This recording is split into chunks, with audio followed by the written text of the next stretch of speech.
Let's Mike News at 5.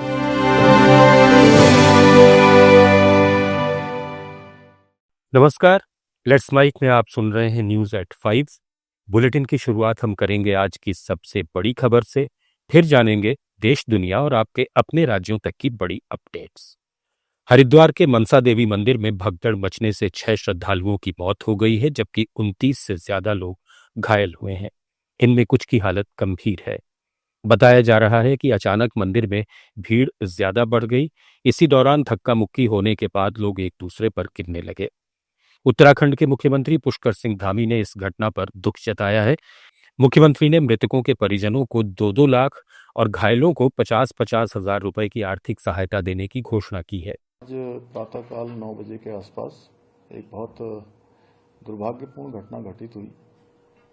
Mansa Devi मंदिर हरिद्वार में उसकी सीढ़ियों के पास अफवाह फैलने से भगदड़ मच गई। इसमें 6 लोगों की जान चली गई है और कुछ लोग घायल हुए हैं। सभी घायलों को अस्पताल पहुंचा दिया गया है। बचाव के काम चल रहे हैं और जो हताहत हुए हैं, मैं भगवान से प्रार्थना करता हूं कि उनको अपने श्री चरणों में स्थान दे।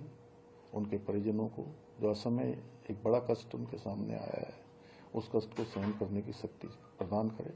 इस घटना के मजिस्ट्रियल जांच के आदेश कर दिए गए हैं और ये अफवाह क्यों फैली, कैसे फैली, इसकी जांच की जा रही है। जो भी इसमें दोषी पाया जाएगा उनके खिलाफ कार्रवाई की जाएगी। घायलों को हर संभव मदद की जा रही है। उनके स्वास्थ्य को जल्दी से जल्दी ठीक हो, उसके लिए हर संभव प्रयास किए जा रहे हैं। प्रधानमंत्री नरेंद्र मोदी ने मन की बात के 124वें संस्करण के जरिए लोगों को संबोधित किया। उन्होंने पांडुलिपियों के डिजिटलीकरण, देश की हाल की उपलब्धियों समेत कई विषयों पर चर्चा की। पीएम मोदी ने कहा कि हम सफलताओं और उपलब्धियों पर बात करेंगे। पिछले कुछ हफ्तों में विज्ञान और संस्कृति के क्षेत्र में कई चीजें हुई हैं। अंतरिक्ष यात्री शुभांशु शुक्ला अंतरिक्ष से वापस आए। अब चंद्रयान 3 सफल हुआ तो देश में उत्साह था। लोगों को इसका गर्व है। भारत अपने अद्भुत किलों के लिए भी जाना जाता है। हमने कर्नाटक, राजस्थान और बुंदेलखंड क्षेत्र के किलों के बारे में बात की, जो हमारी जीवंत संस्कृति दर्शाते हैं। साथियों, देश के और हिस्सों में भी ऐसे ही अद्भुत किले हैं जिन्होंने आक्रमण झेले, खराब मौसम की मार झेली, लेकिन आत्मसम्मान को कभी भी झुकने नहीं दिया। राजस्थान का चित्तौड़गढ़ का किला, कुंभलगढ़ किला, रणथंभौर किला, आमेर किला, जैसलमेर का किला तो विश्व प्रसिद्ध है। कर्नाटका में गुलबर्गा का किला भी बहुत बड़ा है। चित्रदुर्ग के किले की विशालता भी आपको कौतूहल से भर देगी कि उस जमाने में किला बना कैसे होगा। साथियों, उत्तर प्रदेश के बांदा में है कालिंजर किला। महमूद गजनवी ने कई बार इस किले पर हमला किया और हर बार असफल रहा। बुंदेलखंड में ऐसे कई किले हैं। ग्वालियर, झांसी, दतिया, अजयगढ़, गढ़कुंडार, चंदेरी, ये किले सिर्फ ईंट पत्थर नहीं है, ये हमारी संस्कृति के प्रतीक है। संस्कार और स्वाभिमान आज भी इन किलों की ऊंची ऊंची दीवारों से झांकते हैं। मैं सभी देशवासियों से आग्रह करता हूं, इन किलों की यात्रा करें, अपने इतिहास को जानें, गौरव महसूस करें। प्रधानमंत्री नरेंद्र मोदी ने तमिलनाडु दौरे के दूसरे दिन गंगईकोंडा चोलपुरम मंदिर में आदि तिरुवथिराई महोत्सव के साथ महान चोल सम्राट राजेंद्र चोल प्रथम की जयंती के उत्सव में भाग लिया। इस दौरान अरियालूर के चोलपुरम मंदिर में उन्होंने पूजा अर्चना की। पीएम ने सम्राट राजेंद्र चोल प्रथम के सम्मान में एक स्मारक सिक्का भी जारी किया। इससे पहले मालदीव से सीधा तूतीकोरिन पहुंचे पीएम मोदी ने यहां 4,900 करोड़ रुपए की विकास परियोजनाओं की सौगात दी। तूतीकोरिन में विकास का नया अध्याय लिखा जा रहा है।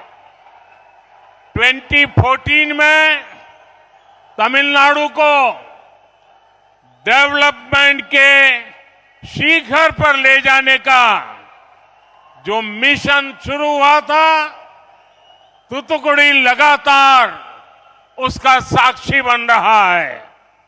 आज एक बार फिर यहां 4800 करोड़ रुपीस के प्रोजेक्ट का लोकार्पण और शिलान्यास किया गया है। इनमें एयरपोर्ट, हाईवेज, पोर्ट्स और रेलवे के प्रोजेक्ट्स हैं और पावर सेक्टर से जुड़े अहम इनिशिएटिव भी हैं। मैं आप सभी को, तमिलनाडु की जनता को इसकी बहुत बहुत बधाई देता हूं। पीएम मोदी की यह यात्रा तमिलनाडु में अगले साल विधानसभा चुनाव के लिहाज से भी अहम मानी जा रही है। बता दें कि भारतीय इतिहास में राजेंद्र चोल प्रथम का उल्लेख सबसे शक्तिशाली और दूरदर्शी शासकों में से एक के रूप में किया गया है। उनके नेतृत्व में चोल साम्राज्य ने दक्षिण और दक्षिण पूर्व एशिया में अपना प्रभाव बढ़ाया। अपने विजयी अभियानों के बाद उन्होंने गंगईकोंडा चोलपुरम को अपनी शाही राजधानी के रूप में स्थापित किया और वहां उनके द्वारा निर्मित मंदिर 250 से भी अधिक वर्षों तक शैव शक्ति, स्मारकीय वास्तुकला और प्रशासनिक कौशल का प्रतीक रहा। आज ये मंदिर यूनेस्को विश्व धरोहर स्थल है। ये अपनी जटिल मूर्तियों, चोल कांस्य प्रतिमाओं और प्राचीन शिलालेखों के लिए प्रसिद्ध है। आदि तिरुथिरई उत्सव समृद्ध तमिल शैव भक्ति परंपरा का भी उत्सव मनाता है, जिसका चोलों ने उत्साहपूर्वक समर्थन किया। सुप्रीम कोर्ट 28 जुलाई को बिहार में वोटर लिस्ट के स्पेशल इंसेंटिव रिवीजन के खिलाफ दाखिल याचिका पर सुनवाई करेगा। याचिकाकर्ता एसोसिएशन फॉर डेमोक्रेटिक रिफॉर्म्स की ओर से काउंटर एफिडेविट दाखिल किया गया है और प्रक्रिया पर सवाल उठाया गया है। संस्था ने सुप्रीम कोर्ट में कहा कि आयोग की नागरिकता सत्यापन प्रक्रिया शीर्ष अदालत के पूर्व फैसलों का उल्लंघन करती है और ये मतदाताओं के साथ धोखा है। एडीआर की ओर से कहा गया है कि जिन मतदाताओं ने नामांकन फॉर्म और सहायक दस्तावेज जमा नहीं किए हैं और जिनके नाम 1 अगस्त को प्रकाशित होने वाली मसौदा सूची में नहीं है, उनके नाम सूची से हटा दिए जाएंगे जब तक कि वे नाम शामिल करने के लिए दावा दायर न करें। पीएम मोदी ने केंद्रीय रिजर्व पुलिस बल के 87वें स्थापना दिवस पर हार्दिक शुभकामनाएं दी और राष्ट्र की सुरक्षा में महत्वपूर्ण योगदान के लिए बल की प्रशंसा की। उन्होंने एक्स पर लिखा, सीआरपीएफ के सभी कार्मिकों को स्थापना दिवस की शुभकामनाएं। सीआरपीएफ ने हमारी सुरक्षा व्यवस्था में महत्वपूर्ण भूमिका निभाई है, खासकर आंतरिक सुरक्षा से जुड़े चुनौतीपूर्ण पहलुओं में। केंद्रीय मंत्री नितिन गडकरी ने बड़ा बयान दिया है। महाराष्ट्र के नागपुर में एक कार्यक्रम के दौरान गडकरी ने कहा कि मेरी बहुत इच्छा है कि नागपुर में खेलने के लिए 300 स्टेडियम बनाना है, लेकिन 4 साल के अनुभव के बाद मेरे ध्यान में आया कि सरकार जो चीज होती है बहुत निकम्मी होती है। कॉरपोरेशन, एनआईटी, इनके भरोसे कोई काम नहीं होता। अब मैं नागपुर में, मेरी बहुत इच्छा है कि नागपुर में 300 स्टेडियम खेलने के बनाना है, पर मेरे 4 साल के अनुभव के बाद मेरे ध्यान में आया कि सरकार जो चीज होती है बहुत निकम्मी होती है। कारपोरेशन, एनआईटी, इनके भरोसे कोई काम नहीं होता। ये चलते गाड़ी को पंक्चर करने का एक्सपर्टाइज उनके पास होता है। केंद्रीय ग्रामीण विकास मंत्रालय ने भारत सरकार के मिशन 2047 तक सभी के लिए बीमा के लक्ष्य को हासिल करने के लिए भारतीय जीवन बीमा निगम के साथ महत्वपूर्ण साझेदारी की है। भारत सरकार ने तय किया है कि राष्ट्रीय आजीविका मिशन वित्तीय समावेशन पहल के अंतर्गत इस योजना के तहत देश भर की प्रशिक्षित स्वयं सहायता समूह की महिलाओं को बीमा सखी के रूप में ग्राम पंचायत स्तर पर नियुक्त किया जाएगा। ग्रामीण विकास मंत्रालय की इस महत्वपूर्ण पहल पर केंद्रीय मंत्री शिवराज सिंह चौहान ने कहा कि बीमा सखी योजना महिला उद्यमिता और वित्तीय आजादी का मजबूत माध्यम है। इस योजना का मकसद ग्रामीण महिलाओं का आर्थिक सशक्तिकरण है। इसी के अनुसार बीमा सखी बनकर महिलाएं अब उद्यमिता और आय के नए अवसर पा रही हैं, जिससे जेंडर समानता के लक्ष्यों और लखपति दीदी मिशन को बल मिलेगा। 15 अगस्त तक 2 करोड़ बहनें लखपति होंगी।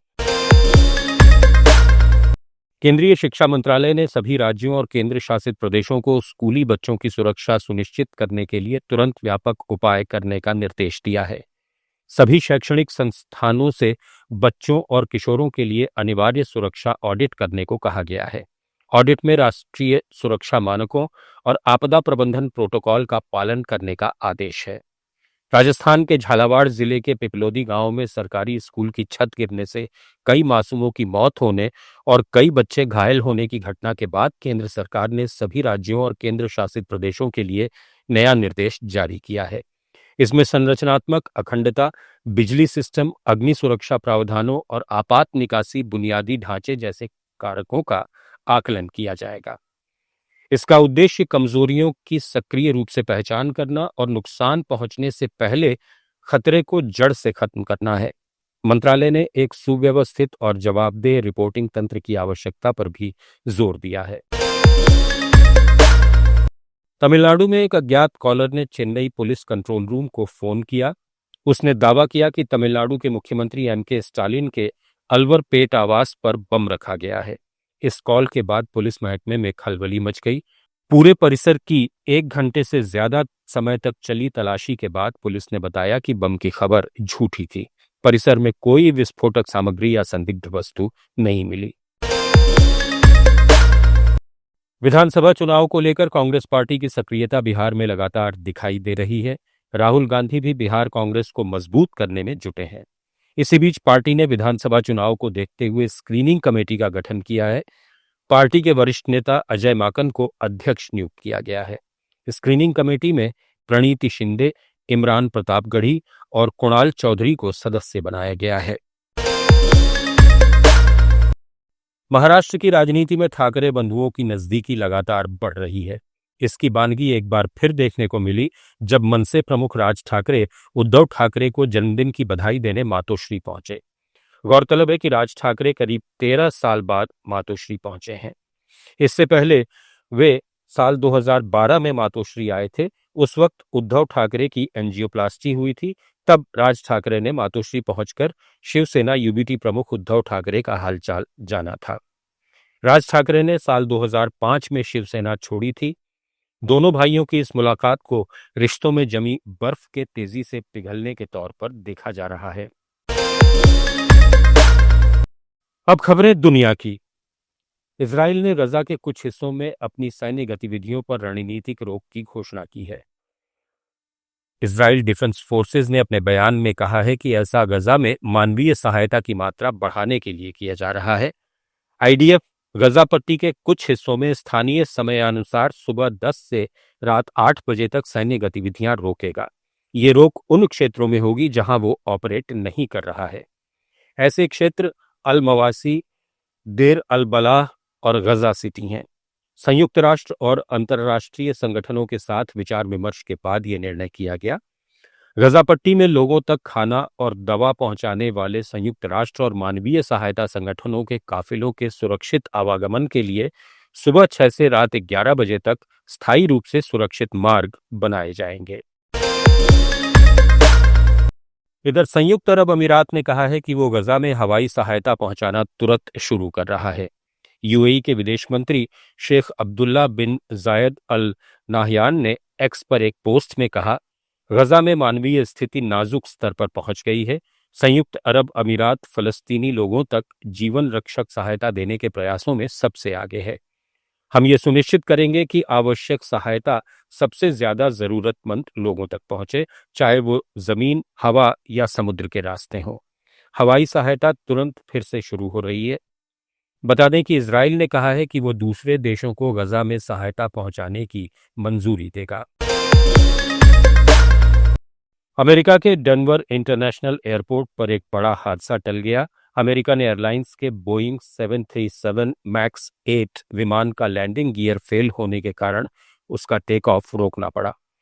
इस दौरान विमान के पिछले हिस्से में आग लग गई। ये फ्लाइट मियामी जा रही थी। घटना अमेरिका के मुताबिक दोपहर 2:45 बजे हुई। विमान में कुल 173 यात्री और 6 क्रू मेंबर्स सवार थे। सभी को इमरजेंसी स्लाइड के जरिए बाहर निकाला गया। हादसे के बाद 6 लोगों को मामूली चोटें आईं, जिनमें एक को अस्पताल में भर्ती कराया गया है। फेडरल एविएशन एडमिनिस्ट्रेशन और एयरलाइंस ने मामले की जांच शुरू कर दी है।